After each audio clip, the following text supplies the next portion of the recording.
Now, you back then were one of the young people that was actually, following the communism and following Mao.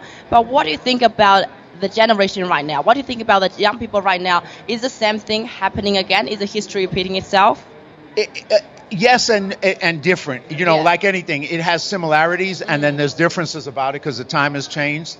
The influence still comes from our educational system, where a lot of the educators are Marxists or semi-Marxists or neo-Marxists, whatever you want to call them, and so they're influencing the young people, and the young people are disillusioned. Their disillusionment with life leads them to follow people who are telling them something that's not true. Yeah. And the Chinese Communist Party is the most powerful force in the world today.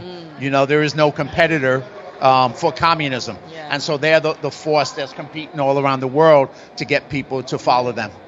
But do you think this is right of what's happening right now? Right? No, it's wrong. And one of the things that they have today, the Chinese, that they didn't have back then, is that they're such an economic power.